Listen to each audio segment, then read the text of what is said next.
Hey, welcome back. Look, I spoke before that every single cloud DevOps engineer and also developer needs to have a GitHub profile. Put it at the top of your resume, right next to where your phone number, your email address goes. You want people to click on it, and immediately, in your own way, you're going to be able to show them, prove to them that you are competent to do the job. You're going to give them absolute proof. So big shout out to WillTheWay672 for reminding me. Let's get straight into this. So this here, I found this, it's not my profile, it's a random person on GitHub. I saw someone just did a recent commit, and I noticed that they had this Gravitron pixelated default icon that GitHub gives you, so I knew immediately that they would not have a very advanced profile. So this is the profile page. It's just github.com/the username, and this is what you get when you first start using. And what I will have is it'll have this bunch of contributions, sort of bunch of tiles and contribution activity, and then you can pin up to 6 repos here. If not, it'll just show you your most popular repos, and on the left you can put some socials. This person hasn't put any, obviously they haven't changed much, and they haven't changed their icon, which at the moment is just this kind of green pixel thing. So this is your profile, and the way it looks now, you could put this on your resume. Imagine someone were to visit it. I mean, it just looks like a mess. They wouldn't really be sure where to go, what to do. This is not what you want. You definitely want to customize this. This is not going to work for you. Now here is the actual classic example from GitHub themselves on a profile and what you can do. So if you see here Mona Lisa Octocat, in fact this is customized because by default it won't have that. They've changed the profile picture to this kind of, I don't know what that is, you know, the GitHub octopus thing. They've added some other stuff here. This is where you would put your LinkedIn profile, for example. Now get this, a lot of recruiters actually try and find good candidates by searching GitHub profiles. So if they're impressed with your profile and you got nowhere to be contacted, that's no good for you. So make sure to stick your LinkedIn on here. It's the best way to be contacted. You can customize this text down here as well. And then the rest of it is pretty similar. This activity, these tiles, the pinned repos, which I'll talk about later. What's different though is this here, this single block up here. Now there's not much in this, it's only about 5 lines, but you can make this an entire page length if you wanted to. So here they're just saying hi and I'm working on this. I'll show you some great examples of better things that you could put here. And this is what you really want to do. This is where you really want to make the changes. So let me show you here. If you go to docs.github.com, I'll show you. So this is docs.github.com. Trust me, I could show you the URL, but just trust me. You got all this, and if you go to account and profile, you got a lot more information as well, but this is the easier way. If you just go up here, profiles, customizing your profile, and you got a couple here that are interesting. Personalize and your profile's readme. So on personalize, it tells you that one of the things that you can do is while you're logged in, go to settings, and then here you can edit your picture, and you can change your name if you wanted to. You can add a bio, location, blah blah blah. This is the important one, links to your socials. Make sure to put your LinkedIn in there. Now let's go to your profile readme, because this is how to get that block that I'm talking about. This is how to get this block here. Okay, now I'm going to skip all this because really what it's saying is here, the readme on your profile page, what you have to do is create a repo with a name that matches your GitHub username. So here the username is Octocato. If you create a repo called Octocato, make sure it's public and make sure it's got a readme.md in its root. So when you create the repo, it's going to ask you, should I just create a readme anyway automatically, and just say yes. And make sure it's got content in it. So whatever is in readme within a repo, special repo, it's special because the repo name is the same as your username, then it will display up here. And that's how that works. And it's that simple. So if I go back, right, now what I'm going to do is if we go to repos,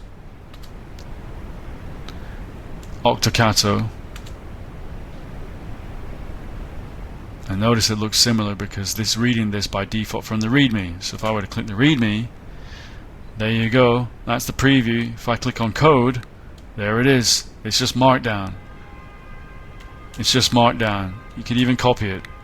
you can copy it and paste it, and that's a big hint about what you can do and get inspiration from others. And I'm going to show you that very shortly.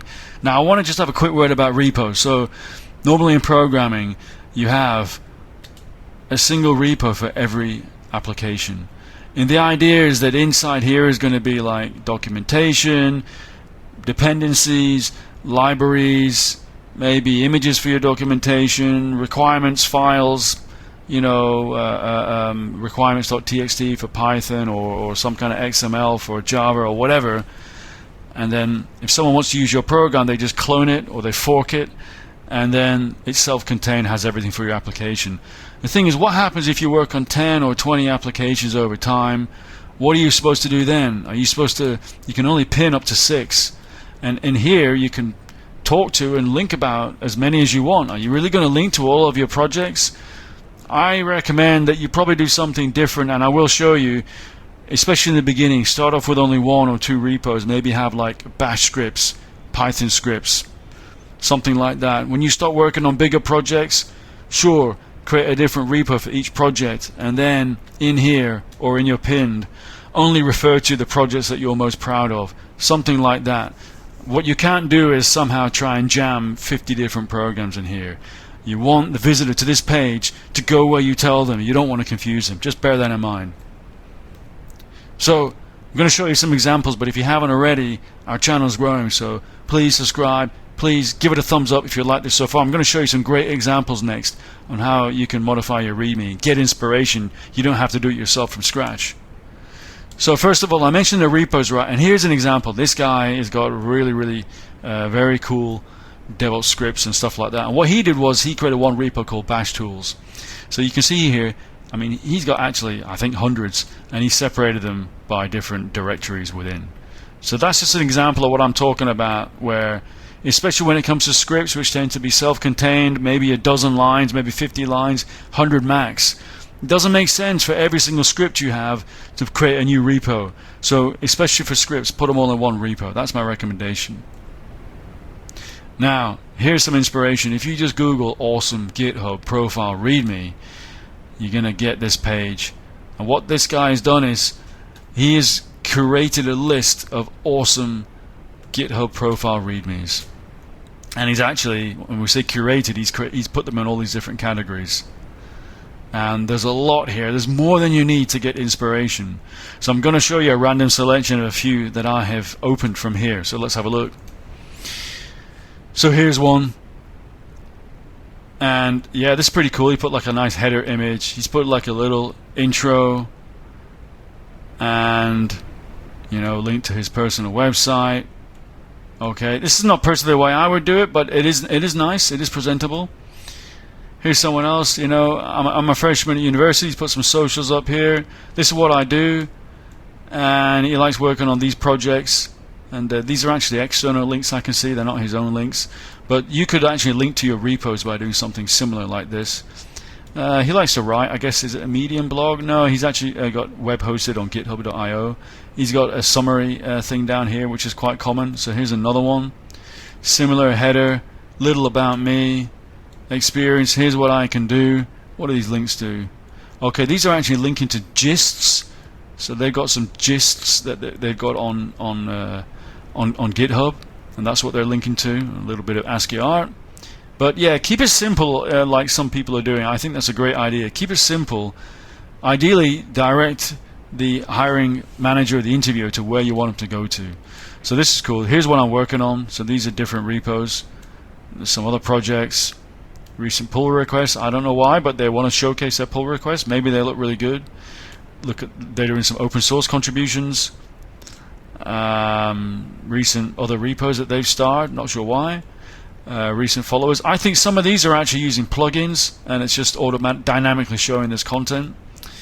This person just has a pure kind of some kind of widget or something, and there are widgets that will do summaries like this, but this is not great if you want to show someone your work, in my opinion.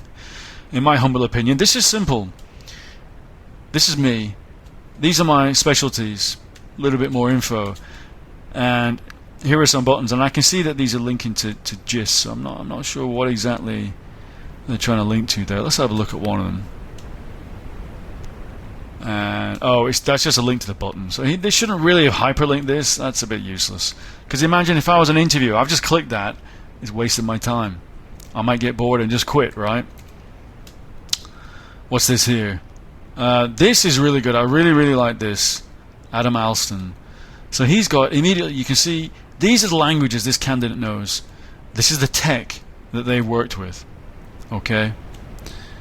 These are some projects they're currently working on, and some other projects, and here's a summary. I really like this languages and technologies. I think that's really cool. He's got these buttons here. And if I click one of these buttons, I think similar to the last person, yeah, it's just loading the icon. I don't like that. I think what they should have done is they should have hyperlinked to their work. I think that would have been better. If I click on the README, we can actually see this. If we go to the code, and yeah, what they should have done, right, is so they have. You can. This is the image source. But what they should have done is, yes, they should have loaded that image, but they should have actually hyperlinked to their work. And if you ask me, it's a bit of a wasted click. But that's just my opinion. Very simple. You get the idea here. Keep it simple. Don't give them a long essay. So yeah, that is it. I hope you really enjoyed this video. Please let me know what you think. Leave a comment below. Give it a like if you did. And I'll see you again soon. Bye-bye.